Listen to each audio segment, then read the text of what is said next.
Pa ba? Apo. Hanggang alas 5 lang tayo, no? Ano yan? Pagkasahin natin? Pagka maumpisahan na ang subject, ang sarap na eh. Amen. Diba? Hallelujah. Nagko-connect na Brad eh. Huwag mo na akong taiman. Masyadong stricto. Nakapost, Pastor. Nakapost. Oo. Hallelujah. Gayahin ko lang si Brother Jerry. Dagdag siya 10 minutes eh. Hallelujah. Sige, scripture natin. Start na tayo.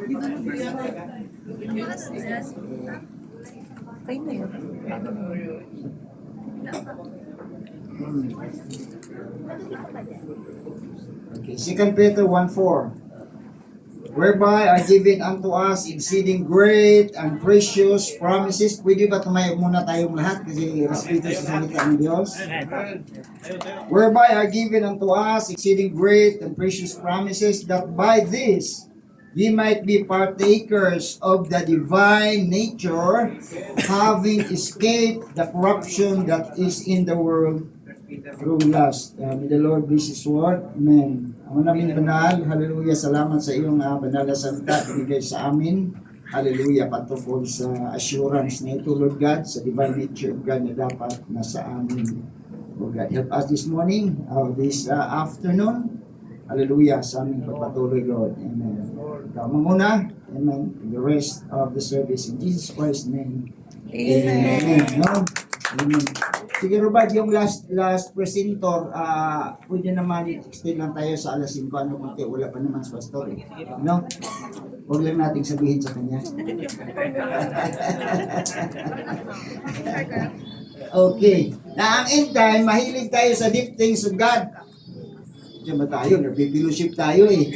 Yung mga malalalim na bagay ng Diyos. Tama ba? Pero marami tayong nakakalimutan ng mga mababaw lang. Amen. Sabi ng prophet, maraming mahilig sa algebra, pero nakalimutan nila ang kanilang ABC. Yeah. So, sometimes, may preacher din na tatalakay sa ABC. Unahin natin kababaihan. Hallelujah. Praise God. Ano bang hiling ng kabataan ngayon, lalo na ang young people? Mga kapatid, di ba? Praise God. Marami ang nasa mensahe pero nagpaputol pa rin ang buhok. Ako yung magpatama na diretsyo. Okay. Eh, bawal sa atin kasi sinabi ng Biblia, magpapahaba ang babae ng buhok. Okay. Hallelujah. Marami pa rin nagpipintura ng kanilang mga mukha. Yung iba, mild lang para hindi gaanong halata. Mild na lipstick, mild na makeup. So, ganun yan eh. Diba? Akala ba ng mga sisters, di natin alam yung ginagawa nila. Alam namin. Kaya lang ayaw namin direktahin kayo mga kapatid. Hallelujah. Ito mga simple lang na bagay ito. Amen. Dapat matigil ba yan? Kanino bang influensya ang paputol ng buhok? Of course, sa sanlibutan, di ba? Kanino bang influensya yung magpa-makeup? Nasa Biblia ba yan? Mga ministro nasa Biblia yan? Saan nga? Saan? Sa mga aklat? Kalimutan namin, Pastor. Of course. Sa Kings. Amen. Sino? Yung mother ng makeup. Kayong nagsabi ha, hindi ako. Sila ang nagsabi. Okay. Kaya huwag niyang gayahin si Jezebel. Ang influence natin dapat salita. Diyan ba tayo? Ang model natin salita. Maraming Kristiyano ngayon kumukuha doon sa tinatawag showbiz at saka sa ano pa yung isa? Hollywood. Kahit magkaroon sila ng mga anak, yung pangalan galing doon. Imbis na galing sa Biblia. Okay, simple lang ito ng mga bagay. Amen. Tulad yan, mga bata, huwag niyong gayahin na laging nagsushort. Pinapaalala ko ito palagi. Pinapasiksiyan bata pa. Paano pag may porma ang katawan? Tulad na isang believer doon. Hallelujah. Madidisgrasya yung bata. Praise God. Andyan ba tayo? Kasi kung anong ginagawa nyo ngayon, gagawin nyo yan sa inyong mga anak later on. Ang hulmahan natin ay salita ng Diyos. Dapat doon tayo ma-form, doon tayo ma-mold. Walang silbi kahit anong doktrina pag hindi sa buhay natin.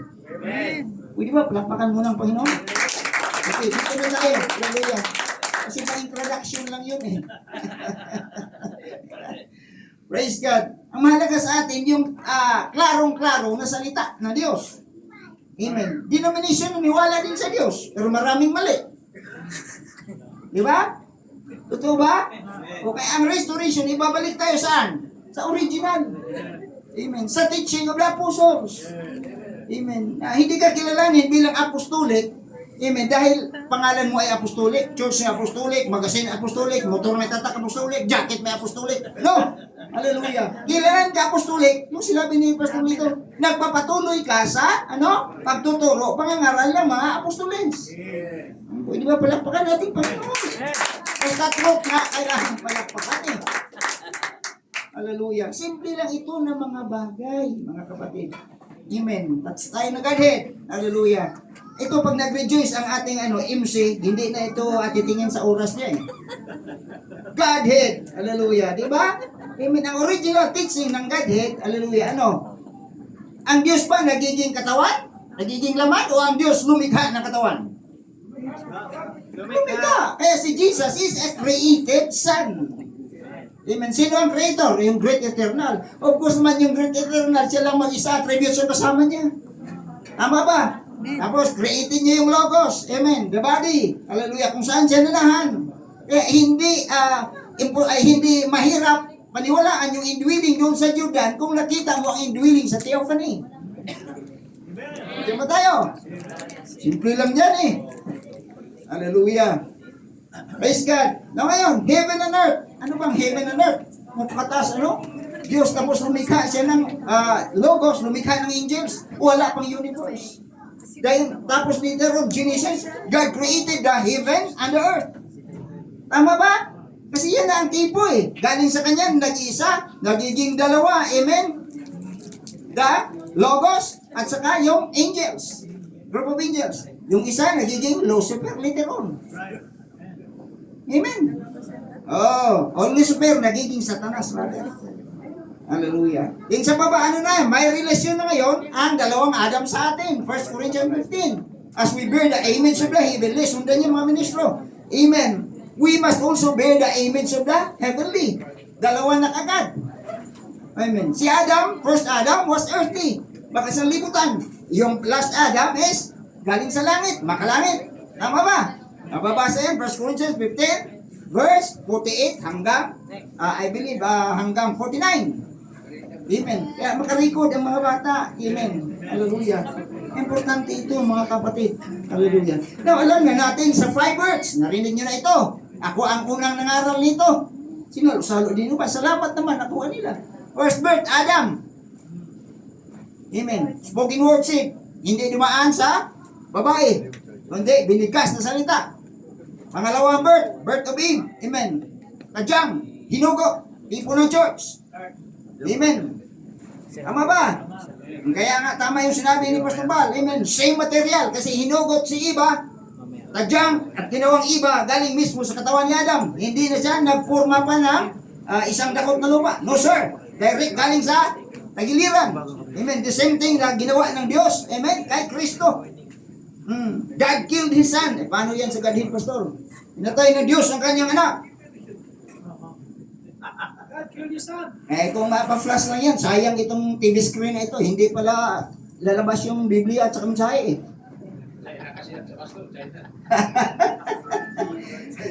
God killed His Son.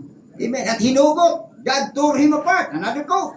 Amen. Binuksan para ilabas tayo. Kaya identify tayo kay Kristo.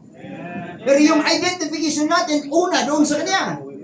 We're chosen in Him before the foundation of the world. Andiyan ba kayo mga bata? Amen. Dapat kayo mabilis kayo eh. Mabilis nga kayo sa ML eh. Mabilis kayo suppose. Amen. Hallelujah. Saan ako? Praise God. Hinugot si Eva, tipo ng church. The same material. Hallelujah. Now alam na natin sa 5 words na ito, pangalawa si Eva. Pangatlo, ano yan? Ilalim ng sexual program. Pangatlo, amen. Sino yan? Amen. Of course, ang lalaki at babae ay magsama to produce another life. Magkakaanak. At yun ay permissive na yan. Dahil ang original na dalawa ay spoken word. Hallelujah. Pero pinahintulot ng Diyos para maraming bagay ang ma-express na galing sa Kanya. Andiyan ba tayo? Amen. Hallelujah. At pinahintulot ng Diyos ang filial love. Filio. Amen. Kaya tinawag siya na filio eh. Dati ang mga filio lalaki lang. Mga chicks boy.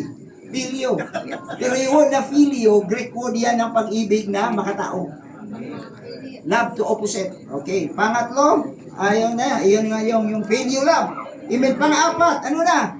Word made flesh. Yan po ang ating Panginoon. And the Word was made flesh and dwelt among us, full of grace and truth, full of truth and grace. Hallelujah. Yung pang-apat. Ang panglima, ito na yung require ng Diyos. Amen. They that are born not by the will of man, nor by the will of the flesh, but by God. Sinusundan niyo ba ako? Amen. Kahit nag-enjoy kayo sa kinakain niyo dyan, sundan niyo rin ito. Double eating ang gagawin niyo, spiritual at natural. Amen. Hallelujah. So saan tayo babalik? Amen. Kasi sablay ang unang birth natin. Kaya nga ni-require yung bagong pagkatao. Not just to renew the old. Amen. Kailangan ang bago-bago. Amen. Sabi ng prophet, hallelujah, that is distinct from the old one. Kung sinabing new creation, distinct from the old one. The word distinct means different or another. Creation. Amen. Hindi yung luma na binako. Amen. Kaya yan po ang diin dito sa tinatawag divine nature na dapat mapa sa atin. Tama ba? Anong divine nature na ito? Buhay ng Diyos na nilagay kay Kristo dapat na sa atin. Dahil lahat na inilabas ng babae by natural birth ay walang pag-asa. Saan mababasa? Good Bible Baptist verse, Romans 3:23. For all have sinned and come short of the glory of God. Ano ba ang glory of God? Come short. Nawala na? Tawag yun, yung kalulhatian. It is about eternal life. Na bawat ilalabas, iniluwal na anak, amen, ay wala ng buhay na walang hanggan. Natural na lang. Amen. Kaya huwag kayong maniwala na sinasabi na ang soul ay eternal. Ito ang pangangaral ng Katoliko. One, eternal po, na mamatay ang po. Andiyan ba kayo? Amen. Amen. Eternal church. Wala namang eternal church eh. Eternal mediatrix. Alam, si Mary, nagiging eternal mediatrix. Pero isa yan sa tumanggap ng Holy Ghost doon sa Day of Pentecost. Tama ba? Eternal son or eternal sonship. Which kinurik yan lahat ng prophet. Panglima, eternal soul. Meron pa, eternal hell. Diba? Eternal hell ang pangangaral nila. Na doon lang maglangoy-langoy ang tao na hinatulan. May eternal life siya, only nasa hell siya.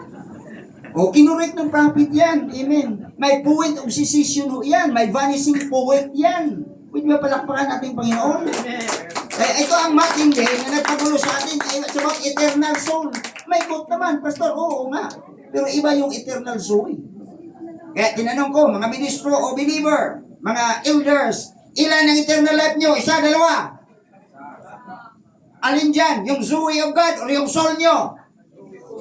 Dito tayo sa Zoe. Yun ang focus na natin kasi doon makukunik ang new birth natin.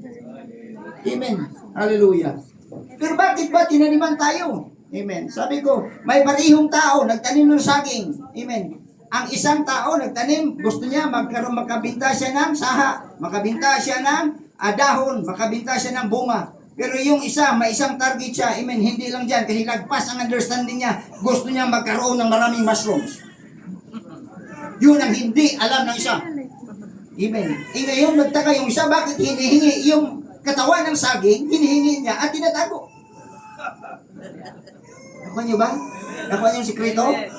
Amen. Ganito lang. Amen. Kung triune being lang ang tao at wala siyang binhi, natural man lang yan. Pero pag may binhi siya, ano yan? Special to God ka. Bakit may speak? Sabi ng prophet, may speak of eternal life ka. Ano yung speak? Spot. Amen. A point, a little point na inilagay ng Diyos. Amen. At ito ang nag-aantay na pupukawin. Kaya lahat na tao may soul, hindi lang tao ligtas. Diyan ba kayo? Amen. Lahat na tao may soul, pero hindi lahat na tao ligtas. Amen. In an unseen, there is nothing to quicken. Sabi ng prophet, pero pag ilika, down in your soul, there was a predestinated seed. Nililinaw na natin ito kasi ito ay patapos na panahon. Amen. Na kung new birth ang pag-usapan, ang may clear understanding ay ang taga-mitsahin. Tama ba? Hindi yung interpretation ng mga denominations at ng mga scholars, ng mga philosophers. Hindi ito makuha ng ating kapatid na philosopher. Tawag nito, yung malaki ang rangko. Hindi lang siya basta theologian. Gumagawa nga siya ng makapal na aklat puhunan pa ang mukha ni Brother Branham. Kilala nyo yan? Amen. Sabi ko, paano mo isiguruhin na eternal yung soul mo? Sabi ng prophet, Jesus wasn't eternal. Hindi mo kayo? Sinabi niya, Jesus wasn't eternal, ngayon yung soul mo ay eternal? Isa lang eternal, Diyos mismo. At yung Diyos na yan, nanahan sa kanyang anak. At yung anak na yan, binigay ang lahat para ibigay sa atin ang buhay na ito. Pwede ba palakpakan dahil? It's not you no more, sabi ng prophet. It's not you no more. It's Christ in you. It's God's life in you. Amen. Kaya, sabi, aba, perfect na pala kayo. Oo. Sabi ni Kristo sabi ng Biblia. Amen. Perfect ang Diyos, perfect ang anak. Paano ang nobya? Perfect. Hindi sa kanilang sariling, gawa. Amen. Perfect bride siya, sinless bride ang tawag sa kanya. Amen. At dito na natin, lilinawin na husto yung pagiging pinili natin. Sabi ng prophet, be careful and see this. It is not the man that comes predestinated. It is not the person that comes predestinated from God. Anong person? Triune being. It is not the person that comes predestinated from God. It is the word or seed. Diyan ba tayo? Amen. Ang sabi niya, He ordained every believer that would ever have it. By ordination po ito. Amen. Kaya pagka ito mag-subject tayo about transformation, about renewing, about new birth, about being born again, wala na tayong dapat fokusan. Amen. Mga ministro. Amen. Fokusan ang buhay ng Diyos na ibinigay sa atin sa magitan ni Kristo. Bakit may komisyon siya Isaiah 53, paparamihin siya. Tulad na pagdami ni Adam. Pero yung pagdami ni Adam ay nasa kasalanan. Bakit pinakinggan niya si Eva? Siyempre, wala nang ibang iba Wala nang ibang iba, mga kapatid. Amen. Si Adam, isa lang ang iba. Ang iba, iba-iba. Ito yan, mga kapatid. Hallelujah. Ay naman ni Adam siguro na hugutan pa siya ng isang tadyang pa. Hindi niya iwan sa iba Pero galing sa kanya Kaya hindi niya po, kaya si Kristo dahil tayo galing sa kanya, talagang hinabol niya tayo dito. Nagmasunurin siya. Yung mind of Christ is pagiging masunurin sa Ama na nagpadala sa kanya. Naglikha sa kanya, nagpadala sa kanya, nanahan sa kanya. Amen. Kaya hindi dalawang persona ang Diyos. Dalawang being siya, pero isang persona ng anak. Nakuha ba natin? At yun ang sinabi ni Pastor Jerry. Amen. It is about the mystery of the indwelling Spirit of God. Amen. Pag nakuha natin ito, wala nang problema, mga kapatid. So, sino ang totoo na bunagin? Kasi ang bunagin, nagiging reliyon. Bunagin kami. Bunagin sila. Uy, nagiging reliyon ang O sabi na ni Pablo, if a man be in Christ, he is a new creature. Nababasa din yan sa Galatians 5 verse 15. Amen. Yung new creature, bagong pagkatao. Amen. Kaya nga pag nabago tayo, subject ang tinatawag soul, spirit, body natin doon sa salita. Oo. Pero kailangan talagang may mamatay. Amen. Nasa Biblia ba yung mamatay? Colossians chapter 3, 1-3. Amen. Romans chapter 6, tingnan nyo, ano yung body of sin na kailangan mamatay. Amen. Pagdating dun sa chapter 7, yun ang old husband, kailangan mamatay. Amen. Kaya sunod-sunod ito, binibigay mga kapatid. Pero ang makakaunawa lang nito, itong bahagi nito. Amen. Hindi membership, hindi pagwapuhan. Hindi paramihan. Hallelujah. Hindi sa claim. Amen. Kundi dapat ikaw ay pinili. Hallelujah. Ng Diyos diyan kay Kristo before the world began. Andiyan po ang tinatawag assurance natin. Pinili sa kaisipan, in-express sa panahon, Tapos later on, nag-manifest tayo dito sa lupa. Nag-antay ng salita sa panahon natin. At salamat sa Diyos. Sa ages, natanggap nila ang kanilang portion. Dito sa atin, itong kapunuan. Hallelujah. Fullness of the Word. Kaya lahat na tinatawag opisina ay may function sa Diyos. Okay, kung mabasahin nyo lang ang quote, Jesus speaks through apostles, prophets, evangelists, pastors, teachers, for the perfecting of the saints. Yan po ang fivefold. Kaya nga may ministry na susunod sa 10-7. Tama? Amen. Pero yung 10-7 doon na prophets, hindi yan referring sa future prophets. That was referring to the past prophets. Amen. Pero ang scripture niya is about Gentile workers. Elemental Gentile workers. Pangalawa, Revelation 10:8-11. At pangatlo, the Spirit and the bride say come. Yan po ang last invitation sa 22:17 ng book of Revelation. Amen. At ano bang nantay natin dito? Amen. Itong ministeryo ng nobya. Another quote, God is turning on her. Bride is the anointed one for this age, for this day. Dami tayong quote ibibigay dyan. Kaya yung iba na offend kasi na-period lang sila doon sa 10-7. Kailangan umabanti tayo dahil ito ang panahon na hinula ni Brother Branham patungkol sa nubyang darating.